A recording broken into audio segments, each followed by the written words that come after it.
Secret recipe MDH का जीरा SIP जल जीरा मसाला। सिप सिप जीरा सिप MDH का जल जीरा सिप MDH का जल जीरा सिप।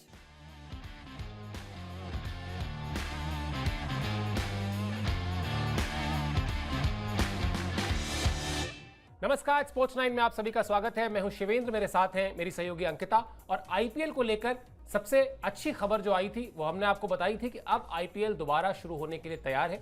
17 तारीख से मुकाबले शुरू होंगे, 3 जून को फाइनल खेला जाएगा। क्या कुछ अपडेट्स हैं इस पूरे घटनाक्रम को लेकर वो आपको बताएंगे। साथ ही साथ आपको बताएंगे वो अपील जो सुनील गावस्कर ने की है। बड़ी एक तरीके से पते की बात कही है, बड़ी गंभीर बात कही है, लेकिन इससे कितने लोग सहमत हैं, इससे बीसीसीआई सहमत होगी या नहीं होगी, ये सब कुछ हम डिस्कस करेंगे। साथ ही साथ आपको यह भी बताएंगे कि विराट कोहली, जिन पर हमारी लगातार नजर है और खासतौर पर जब उन्होंने टेस्ट क्रिकेट से संन्यास का ऐलान कर दिया है, उसके बाद जब पहली बार वो मैदान में उतरेंगे, उसी दिन जिस दिन आईपीएल रिज्यूम होगा, तब क्या होगा, क्या खास तैयारी उनके फैंस कर रहे हैं। एक बड़ी ही अल्टीमेट किस्म की योजना फैंस ने बनाई है, वो भी आपको बताएंगे। लेकिन सबसे पहले उस खबर पर आते हैं जो गंभीर पक्ष है आईपीएल के दोबारा शुरू होने का, जिसको लेकर सुनील गावस्कर ने अपनी बात रखी है। क्या हुआ है, उन्होंने कहा कि साहब बीसीसीआई से अपील करते हैं कि पहलगाम पीड़ितों के जो परिवार हैं उनके सम्मान में इस मैचेस जब शुरू हो तो क्रिकेट हो, लेकिन मनोरंजन ना हो। यानी वो जो चीयर लीडर्स या जो वो डीजे या वो जो ओवर्स के बीच में बहुत जोर आवाज के साथ म्यूजिक बजता है, उन सब पर रोक लगाई जाए। दर्शक ज्यादा आए लेकिन माहौल जो है वो सादा रहे, इस तरह का रहे कि वो पहलगाम हमले के पीड़ित परिवारों के लिए एक तरीके का संवेदना हो, उसमें ये समझ में आए कि हाँ, देश क्रिकेट जरूर खेल रहा है, क्रिकेट जरूर हो रहा है, खेल कहीं ना कहीं मरहम भी लगाता है हमारी चोटों पर, हमारे जख्मों पर, वो मरहम लगाने का प्रयास है। लेकिन वो अननेसेसरली जो आईपीएल का लाउड पक्ष है, जिसमें चीयर लीडर्स, डीजे और तेज म्यूजिक होता है, उस पर रोक लगाने की बात सुनील गावस्कर ने कही है। क्या कहा है गावस्कर ने, वो भी आपको एग्जैक्ट बताते हैं। उसके बाद इस मुद्दे पर बातचीत को आगे बढ़ाएंगे। उन्होंने कहा कि आईपीएल में अब सिर्फ मैच खेला जाए, दर्शक ज्यादा से ज्यादा आए, लेकिन ना तो म्यूजिक हो, ना ही ओवर के बीच में चिल्लाने वाले डीजे हो, कुछ भी नहीं, सिर्फ क्रिकेट हो, कोई चीयर लीडर्स ना हो। यही एक अच्छा तरीका होगा उन परिवारों की भावनाओं का सम्मान करने का जिन्होंने अपनों को खोया है। सुनील गावस्कर एक बड़े खिलाड़ी रहे हैं, पूर्व कप्तान रहे हैं, लगातार कमेंट्री करते हैं, हम उनको देखते हैं। उनका हर चीज़ को लेके एक पर्सपेक्टिव होता है, एक अलग नज़रिया होता है, और इस नज़रिए को भी उन्होंने जिस तरीके से रखा है, अंकिता, मैं तो सहमत हूँ। मतलब मुझे नहीं पता कि इसमें क्या आपत्ति आ सकती है, बीसीसीआई को क्या दिक्कत हो सकती है, क्या कोई कमर्शियल इन्वॉल्वमेंट हो सकता है कि भाई आपने पेमेंट कर दी है। हालांकि बीसीसीआई के लिए पैसा कोई बहुत बड़ी बात नहीं है, अगर आपने पेमेंट कर भी दी है तो आप कह सकते हैं कि ठीक है, आप पैसे ले लीजिए, लेकिन हमको अब म्यूजिक नहीं चाहिए, या हमको अब डीजे नहीं चाहिए, हमको चीयर लीडर्स नहीं चाहिए। लेकिन हाँ, इमोशनली मुझे लगता है मैं गावस्कर की इस बात से सहमत हूँ। आपकी क्या राय है? देखिए, हर कोई सहमत ही होगा, क्योंकि कभी कभी हमने देखा है कि बहुत तेज म्यूजिक के चक्कर में जो क्रिकेटर्स भी होते हैं वो बातचीत नहीं कर पाते। और कई दफ़ा रोहित शर्मा को भी हमने देखा है कि अभी हाल फिलहाल में जो आईपीएल चल रहा था, जो इससे पहले जो आईपीएल के मैचेस हुए थे, वहाँ पर भी हमने देखा था कि रोहित शर्मा जो है वो आपत्ति जता रहे थे कि डीजे जो है वो थोड़ा म्यूजिक कम कर दिया जाए। आप आपसी बातचीत करते, जब आप रिव्यू लेते हैं तब भी आप आपसी बातचीत करते हैं। और जब ऐसी कंडीशन, भारत के हालात ऐसे हैं और जो हमने देखा है कि भाई 26 मासूमों की जान चली गई, उसके मद्देनजर हम देखें, क्रिकेट ठीक है, एंजॉय आप करिए, लेकिन बहुत सारी तमाम सारी चीज़ें जो है वो नहीं होनी चाहिए। और गंभीर की इस बात से जो है वो हम सहमत हैं, और सहमति भी जतानी चाहिए। बीसीसीआई जो है वो डेफिनेटली कोई ना कोई जो है वो स्टेप लेगा। और बड़े खिलाड़ी माने जाते हैं गावस्कर, जिनकी हमने देखा है कि तारीफ जो है वो हर कोई करता है, और जब भी वो मुद्दे की बात करते हैं वो पते की ही बात करते हैं। और ये दर्शाता है कि भाई सबसे पहले देश होना चाहिए। और हमने देखा भी है कि बहुत सारे डीजे इतने तेज लाउड म्यूजिक बजते हैं, चलिए ठीक है, एंजॉयमेंट एक फैंस का अलग होता है, लेकिन जब मैदान के अंदर जो खिलाड़ी होते हैं उनका जो गेम प्लान होता है वो बेसिकली जीतने का होता है, उनकी स्ट्रेटजी क्या होती है। और कई दफ़ा हमने देखा है कि थोड़े से खिलाड़ी इरिटेट भी हो जाते हैं। मतलब इतनी तेज़ लाउड म्यूजिक के चक्कर में आपकी जो बातचीत होती है, दो खिलाड़ियों के बीच में जो बातचीत होती है, बाकी प्लेयर्स के बीच में जो बातचीत होती है, वो तालमेल कहीं ना कहीं बिगड़ता है। और देश की अगर बात है तो गावस्कर ने जो कहा वो बिल्कुल सही कहा। बिल्कुल, और इसीलिए मतलब आपने तो खिलाड़ियों के तकनीकी पक्ष पर भी चर्चा कर ही ली कि किस तरह से वो जो तेज आवाज में बजने वाला संगीत है वो कई बार परेशान करता है, कई बार बातचीत में अड़चन पैदा करता है। सवाल ये भी है कि ये तो एक पक्ष हो गया, ये गावस्कर का जो भावनात्मक पक्ष है वो भी हो गया, लेकिन हो सकता है कि एक नैरेटिव ये भी हो कि भाई हम मैचेस करा रहे हैं, हम एक तरीके से हमारा जो एक फॉर्मेट है हम उसी फॉर्मेट के हिसाब से चलेंगे, इस पर भी बातचीत हो सकती है। हालांकि जब ये आपको याद होगा अंकिता, जब ये जानकारी दी गई थी बीसीसीआई की तरफ से कि 1 हफ्ते के लिए सस्पेंड किया जा रहा है, मैं वर्ड बाय वर्ड पढ़ देता हूं जो कहा गया था, उससे चीजें साफ हो जाएंगी। उन्होंने कहा था, यानी बीसीसीआई की तरफ से उस वक्त कहा गया था कि it does not look nice that cricket goes on while the country is at war. A BCCI official told PTI confirming suspension of the league which was to wind up on May 25th in Kolkata. यानी ये BCCI का ही अपना बयान है। जब suspend किया गया था तब कहा गया था BCCI के एक अधिकारी की तरफ से कि अच्छा नहीं लगता कि जब देश में युद्ध जैसे माहौल हो तो आप क्रिकेट खेल रहे हैं। अब वो सस्पेंशन खत्म हो चुका है, अब आईपीएल बहाल हो रहा है। फिर क्या वो उसका जो मनोरंजन का पक्ष है वो होना चाहिए या नहीं होना चाहिए? मेरे ख्याल से इसमें बीसीसीआई को कोई दिक्कत नहीं होनी चाहिए। बीसीसीआई बल्कि अगर ये करता है, और कई बार हमने देखा है, पहला मैच भी जब हुआ था वो ब्लैक बैंड के खिलाड़ी मैदान में उतरे थे, तो खिलाड़ियों की संवेदना, बीसीसीआई की संवेदना, और बीसीसीआई ने हमेशा जब इस लीग के दोबारा बहाल होने की भी जो खबर आई थी उसमें भी ये कहा गया था कि बीसीसीआई क्रिकेट की वापसी के लिए अपने देश की फौज को सम्मान करती है, उनका सलाम करती है, और साथ ही साथ हम अपने नेशनल इंटरेस्ट में, नेशन के इंटरेस्ट में हमेशा हम प्रतिबद्ध हैं। हम वहां पर हमेशा जो ठीक होगा वही कदम उठाएंगे। तो ये एक बड़ी अपील है गावस्कर की, और गावस्कर का पर्सपेक्टिव बताऊं, हालांकि हम बड़ी गंभीर बात कर रहे हैं, उससे मैं इतर ले जा रहा हूं, लेकिन गावस्कर का पर्सपेक्टिव आपको समझाता हूं। आईपीएल का मैच हो रहा था 2009 में, और शिखर धवन मुंबई की टीम से खेला करते थे। मैदान के बीच में पिच पर शिखर धवन और सचिन तेंदुलकर थे। मैदान में कुत्ता आ गया, मैच रुक गया। जब मैच रुक गया तो कमेंट्री उस वक्त सुनील गावस्कर नहीं कर रहे थे, वो बाहर खड़े हुए थे, हम लोग आपस में ऐसे ही बातचीत कर रहे थे। कमेंट्री में हंसी मजाक चल रहा था, रवि शास्त्री छेड़खानी कर रहे थे अंग्रेज कमेंटेटर्स से कि अगर हमारे देश में यही हुआ होता, इंडिया में यही हुआ होता, तो आप लोग मजाक उड़ा रहे होते कि देखिए कुत्ता आ गया, ये इंडिया में ही होता है। गावस्कर क्या कह रहे हैं, what a quality time Shikhar Dhawan is having with master. तो मुझे लगा कि ये मैदान में कुत्ता है, इस वक्त मैच रुका हुआ, ये उदाहरण मैं कई बार पहले भी बता चुका हूं। हालांकि ये क्वालिटी टाइम कैसे हो सकता है, ये अच्छा समय कैसे हो सकता है? मैंने पूछा सनी भाई कैसे, उन्होंने कहा कि सचिन तेंदुलकर जैसे स्टेचर के खिलाड़ी के पास जाकर ना उनसे कुछ पूछना, उनसे कुछ समझना बड़ा मुश्किल काम होता है, हिम्मत नहीं कर पाता खिलाड़ी। लेकिन यहां जब मैच रुका हुआ है, यहां दोनों क्रिकेट के मैदान पे हैं, दोनों पिच पर हैं, यहां पर तो शिखर धवन उनसे जो चाहे वो पूछ सकते हैं।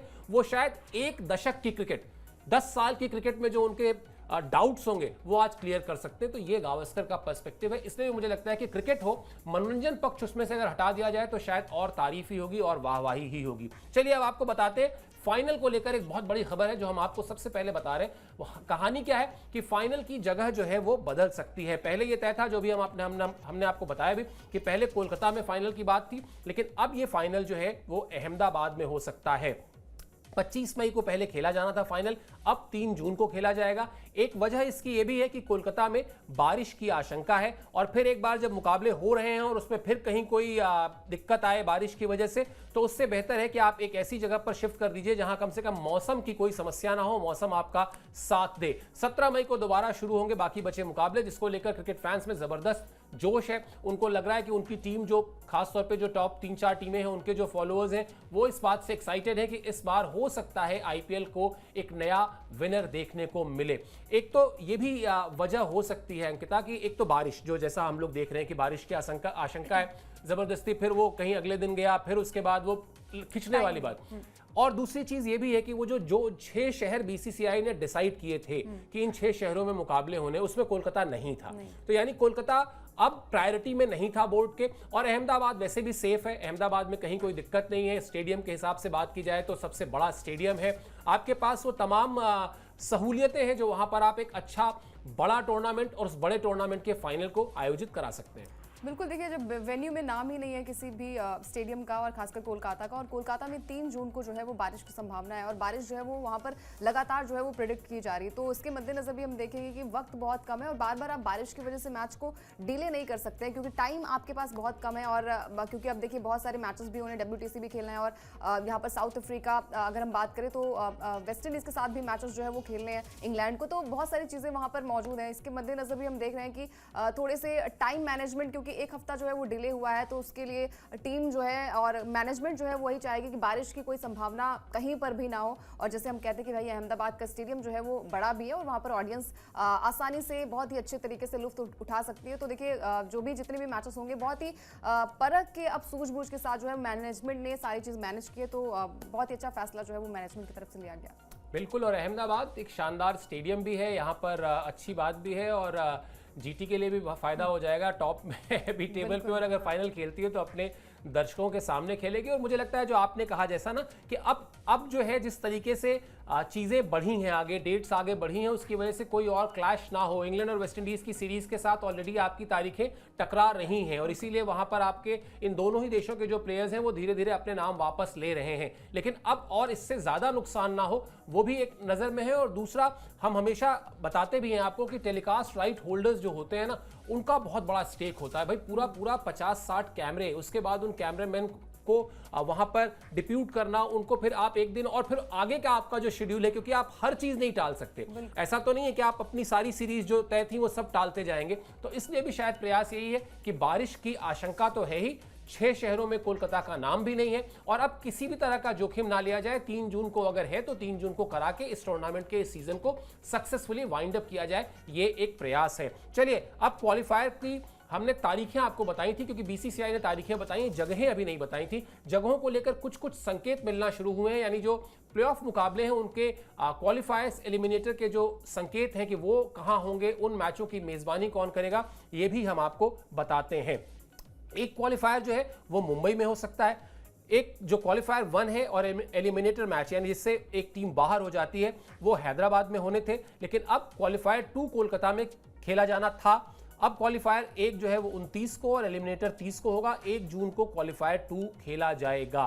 तो इसमें जो पूरा डेवलपमेंट है वो डेवलपमेंट यही है कि मुंबई में एक क्वालिफायर खेला जा सकता है और मुंबई उन 6 शहरों में है जहां पर इन मैचेस को खेले जाने की अनुमति मिली है या मंजूरी मिली है या जिस पर सहमति बनी है। 6 शहर हैं, बेंगलुरु, जयपुर, दिल्ली, लखनऊ, मुंबई और अहमदाबाद। तो ये क्वालिफायर्स को लेकर सिचुएशन है। मुझे लगता है थोड़ा तो टीमों में वो रहा होगा आपकी भाई किसको कहाँ खेलना है, किसको कहाँ नहीं खेलना है। हम सबके अपने फेवरेट ग्राउंड्स होते हैं, सबके अपने फेवरेबल ग्राउंड इसलिए भी होते हैं कि वहां पर उनकी परफॉर्मेंस पहले अच्छी रहती है, वहां की पिच को वो बेहतर तरीके से समझते हैं। तो थोड़ा बहुत तो हेयर एंड देयर चेंज हुआ है, लेकिन मुझे लगता है at the end of the day एक बड़ी तस्वीर अगर आप खींचेंगे, अंत भला तो सब भला, सारी टीमों को आपको समय मिल गया। वो एक हफ्ते के आसपास का जो भी बदलाव हुए हैं आप उसके साथ अपने आप को एडजस्ट करिए। शिकायत का मौका किसी को नहीं मिलना चाहिए। मुझे लगता है कि शायद कोई भी फ्रेंचाइजी अभी किसी एक बात को लेकर परेशान नहीं होगी, बल्कि हर कोई तैयारी कर रहा होगा और गुजरात की टीम तो ऑलरेडी तैयारी कर ही रही थी। देखिए मतलब यहाँ पे जो टीम मैनेजमेंट है और जो प्लेयर्स भी हैं वो भी बिल्कुल माइंड सेट उनका है कि भाई कम से कम आईपीएल तो शुरू हो रहा है, क्योंकि अगर एक लंबा गैप हो जाता तो आपका जो माइंड सेट है वो बदल जाता और बाकी टीमें जो हैं वो भी अपने अपने देश जो है वो वापस लौट जाती। तो अच्छी खबर ये है कि भाई आईपीएल शुरू हो रहा है, कहाँ हो रहा है, किस मैदान पर हो रहा है। इतने सारे आपने मैचेस खेले हैं, बहुत सालों से आईपीएल जो है वो हो रहा है, तो सबको पता है कि विकेट कैसी होने वाली है। और इस सीजन अगर हम बात करें तो जो होम ग्राउंड एडवांटेज रहा है ना वो मिला भी नहीं, बहुत सारी टीमों को मिला भी नहीं है। बड़ी बड़ी टीमें जो है वहाँ पर हार गई, चाहे दिल्ली की बात करें, आरसीबी, चेन्नई, मुंबई की बात करें, हर टीम जो है वो अपने अपने होम ग्राउंड पर हार चुकी है। तो अब बहुत ज़्यादा दिक्कतें होंगी नहीं, सबको पता चल गया है कि आईपीएल के जितने भी पिचेस हैं वो कैसे रिएक्ट करने वाले हैं, विकेट कैसे होने वाले हैं। और बढ़िया संकेत ये है कि हर एक ग्राउंड पर हमने देखा है कि बल्लेबाजों का बोलबाला, गेंदबाजों का जो है वो बोलबाला देखने को मिला है। तो बहुत ज़्यादा दिक्कतें जो हैं वो प्लेयर्स को आएंगी नहीं, बहुत सारी दिक्कतें जो हैं वो पहले ही फेस हो चुकी हैं। और अब जितने भी मैचेस बचे हैं, मतलब 17 मैचेस बचे हैं, उसके लिए मेरे हिसाब से सारे प्लेयर्स जो है वो उनका माइंड मेकअप हुआ होगा कि भाई कैसे बल्लेबाजी करनी है आपको, किस तरीके से विकेट्स आपको लेने हैं। और खासकर गुजरात की टीम ने तो पहले ही प्रैक्टिस शुरू कर दी है। और गुजरात की टीम में शुभमन गिल जो है इस बार बहुत ही ज़्यादा हम कहते हैं ना कि अच्छी फॉर्म में नजर आ रहे हैं। उनकी टीम काफ़ी बैलेंस है। जो बार बार हम बात कर रहे थे कि मोहम्मद सिराज जो है वो फीके पड़ गए, आरसीबी में भी वो अच्छी गेंदबाजी नहीं कर पा रहे थे, जीटी में आए, उनका डेब्यू जो है वो गुजरात के लिए हुआ है, तो वहाँ पर क्या अच्छा प्रदर्शन वो कर पाएंगे। हालांकि गुजरात के लिए सिराज ने काफ़ी अच्छी गेंदबाजी की, तो ये गुड साइन है। और बाकी जो जितने भी टीमें हैं उन्होंने अपना माइंड मेकअप किया होगा कि भाई 6 वेन्यू है और 6 वेन्यू में कैसी आपको बल्लेबाजी और गेंदबाजी करनी है, वो शायद हर कप्तान के माइंड में होगा। बिल्कुल, और शुभमन गिल इसलिए भी थोड़े एक्साइटेड ज़्यादा होंगे क्योंकि कप्तानी मिलने वाली है उनको। कोच साहब से मिल चुके हैं, 3-4 बॉडी लैंग्वेज भी थोड़ी चेंज हुई है उनकी। बिल्कुल, 3-4 घंटे की मुलाकात हुई है। मतलब 3-4 मिनट की मुलाकात हुई होती तो आप कह सकती थी कि भाई एक कर्टसी कॉल है, गए थे तो मिल लिया। 30-40 मिनट की भी होती तो मैं कहता कि चलो ठीक है भाई, मिल लिए, आपस में बातचीत कर ली। 3-4 घंटे की मुलाकात का सीधा मतलब ये है कि अगले कप्तान बनने जा रहे हैं और भारत को रिप्रेजेंट करना एज अ कैप्टन, वो भी सिर्फ 25 साल की उम्र में, मतलब बड़ा अचीवमेंट है। एक लंबा पूरा दशक होगा उनके पास अपने आप की, अपनी लीडरशिप स्किल को दिखाने के लिए और उसको पूरी दुनिया को दिखाने के लिए। मतलब अब जब आप इंडिया को रिप्रेजेंट करते हैं तो इंडिया का क्रिकेट जो है वो कितना स्ट्रांग है ये बताने की जरूरत नहीं है। चलिए अब विराट कोहली पर आते हैं। विराट कोहली ने टेस्ट क्रिकेट से संन्यास लिया। अब संन्यास को लेकर तमाम डिबेट, तमाम थ्योरीज चल रही हैं, लेकिन उनके फैंस ने कहा कि हम जो है वो विराट कोहली को एक खास तरीके से कहें कि उनको धन्यवाद कहेंगे, उनका शुक्रिया अदा करेंगे जिस तरह से उन्होंने क्रिकेट के इस खेल को एंटरटेन किया, जिस तरह से उन्होंने फैंस को एंटरटेन किया। आरसीबी की जर्सी नहीं, सफेद जर्सी पहनकर मैदान में पहुंचेंगे उनके जो फैंस हैं। और सोच कर देखिए कि जब पूरे के पूरे मैदान में आपको व्हाइट टी शर्ट में ढेर सारे फैंस दिखाई देंगे तो फिर वो एक अलग नज़ारा होगा। निश्चित तौर पर विराट कोहली के लिए भी कहीं ना कहीं वो एक भावुक कर देने वाला लम्हा होगा। वैसे भी कई खिलाड़ियों को मैंने देखा है कि जब वो अपना अनाउंसमेंट करते हैं रिटायरमेंट का, उसके बाद वो भावुक होते हैं। लेकिन ये फैंस से इस तरह का प्यार मिलना, और आरसीबी के फैंस बड़े लॉयल हैं भी अंकिता, हमने देखा भी है। और सबसे बड़ी बात क्या है, विराट कोहली भी लॉयल रहे अपनी फ्रेंचाइजी के लिए। तमाम खिलाड़ी यहां से वहां चले गए, मतलब बहुत सारे खिलाड़ियों में बदलाव हुआ, लेकिन वो अपनी टीम के साथ रहे। तो शायद ये फैंस की तरफ से एक अच्छा जेस्चर भी है कि आप अपने स्टार को जो है इस तरीके से, एक तरीके से उसको शुक्रिया कहें कि स्टेडियम में उसको हर तरफ उस रंग की जर्सी दिखाई दे जिस रंग की जर्सी उन्होंने छोड़ी है। मतलब हम एक कहावत भी है ना कि सच्चा दोस्त वही होता है जो मुश्किल परिस्थितियों में साथ दे। तो विराट कोहली ने भी यहाँ पर बेंगलुरु का साथ दिया। 2008 से वो टीम के साथ लगातार है और टीम भले ही हम कहते हैं ना कि अच्छा फॉर्म नहीं कर पा रही, अच्छा प्रदर्शन नहीं कर पा रही, ट्रॉफी नहीं दिला पा रही, लेकिन विराट कोहली जो है वो लगातार अपनी फॉर्म जो है वो बरकरार रखे हुए हैं। आईपीएल अगर हम बात करें रन्स की तो सबसे ज़्यादा विराट कोहली के ही रन्स है और तमाम रिकॉर्ड्स उनके नाम है, लेकिन वही है ट्रॉफी से चूक जा रहे हैं। अब 2018 अगर हम 25 की बात करें तो अब क्या ये ट्रॉफी उनके नाम हो पाएगी, आने वाला वक्त बताएगा। लेकिन फैंस जो है मेरे हिसाब से केकेआर के फैंस भी चाहेंगे कि भाई वो व्हाइट जर्सी पहन कर आए, क्योंकि भले ही यहाँ पर टीम आईपीएल हो, लेकिन जब देश की बात आती है तो विराट कोहली देश को भी प्रतिनिधित्व कर चुके हैं और बहुत ही बढ़िया उनका मतलब करियर रहा है। 14 ईयर्स का जो करियर रहा है, मतलब उतार चढ़ाव भले ही रहा, लेकिन उन्होंने अपने आप को प्रूव किया है। मतलब फिटनेस के मामले में कैसे क्रिकेट खेली जाती है और खासकर टेस्ट क्रिकेट को जिस ऊंचाई तक विराट कोहली ने पहुंचाया, क्योंकि टेस्ट क्रिकेट को इतना लोग देखते नहीं है, मतलब क्योंकि थोड़ा बोरिंग भी हो जाता है। 5 दिन मैच चलता है तो लोगों को लगता है कि भाई क्या इसमें देखा जाए, लेकिन विराट कोहली ने वहां पर ऐसा प्रदर्शन किया और साथ ही साथ जो एंटरटेनमेंट रहता है, जो अभी हाल फिलहाल में बीजीटी हुआ था कॉन्स्टेंस के साथ जो थोड़ी सी फाइट हुई थी, तो ये थोड़ी बहुत चीजें जो है वो होनी चाहिए, क्योंकि अगर आप मोनोटोनस चीजें चलती रहेंगी तो शायद आप क्रिकेट को एंजॉय भी नहीं कर पाएंगे। तो ये फैंस की अपील है, बहुत अच्छी अपील है कि भाई आप विराट कोहली के लिए कुछ ऐसा कर रहे हैं। तो मतलब अब देखते हैं क्या कुछ होने वाला है आने वाले समय में। इससे पहले जो लेजेंड थे मतलब भारतीय क्रिकेट के, सचिन तेंदुलकर, जिसके बाद फिर विराट कोहली आए और इतना आगे तक लेकर गए भारतीय क्रिकेट को। नवंबर का महीना था, 2013 की बात है। सचिन अपना लास्ट टेस्ट मैच खेल रहे थे मुंबई के वानखेड़े स्टेडियम में, वेस्ट इंडीज के खिलाफ टेस्ट मैच था। तो उस टेस्ट मैच को मैंने ये तय किया कि मैं प्रेस बॉक्स से नहीं कवर करूंगा, मैं उस टेस्ट मैच को दर्शकों के बीच बैठ कर देखूंगा कि होता क्या है। और अंकिता यकीन मानिए, मतलब मेरे रोंगटे अभी भी खड़े हो रहे हैं। जब सचिन मैच खत्म हुआ और सचिन आए वो एक लैप लेने के लिए अपना आखिरी बार, उससे पहले उन्होंने जाके पिच के ऐसे अपने माथे से लगाया। शायद इक्का दुक्का लोग होंगे जिनकी आंखें जो है वो नम नहीं थी, वरना लोग ऐसे रो रहे थे जैसे लग रहा था कि मतलब उनके जीवन से क्या कुछ चला गया है। जबकि ऐसा कोई दुखद खबर नहीं थी कोई, सिर्फ यही तो था ना कि एक खिलाड़ी अपना क्रिकेट करियर जो है वो खत्म कर रहा था। ये तो होता ही है, ये तो सबको पता है कि जो भी खेलने आया है वो उसका करियर खत्म होगा, वो रिटायरमेंट लेगा, फिर चाहे वो गावस्कर हो चाहे वो तेंदुलकर हो। लेकिन आंखें सबकी भरी हुई थी, आंखें सबकी नम थी, बाकायदा कुछ लोग तो मोटे मोटे आंसू बहा रहे थे। ये शायद इस खेल का क्रेज है, ये सचिन तेंदुलकर का क्रेज था और ऐसा ही कुछ क्रेज हमने विराट कोहली का भी देखा है। तो ये फैंस का जो एक फैसला है, बड़ा मजा आने वाला है जब इस लीग को दोबारा शुरू किया जाएगा। वहां पर पहले ही दिन आपको विराट कोहली मैदान पर दिखेंगे और साथ ही साथ उनके वो फैंस की सेना भी दिखाई देगी। रहेगी हमारी नजर आईपीएल के तमाम अपडेट्स पर, जो कुछ भी घट रहा है, जैसे जैसे अपडेट्स आ रहे हैं हम सबसे पहले स्पोर्ट्स 9 पर आपको पहुंचाते रहेंगे। आपसे सिर्फ गुजारिश यही है कि स्पोर्ट्स 9 को सब्सक्राइब कर लीजिए। कोई कमेंट हो आपका, कोई फीडबैक हो आपका, कोई सुझाव हो आपको, जरूर दीजिए इस वीडियो के कमेंट में जाकर। अभी के लिए मुझे और अंकिता को दीजिए इजाजत। आप हमसे जुड़े इसके लिए बहुत बहुत शुक्रिया और आभार।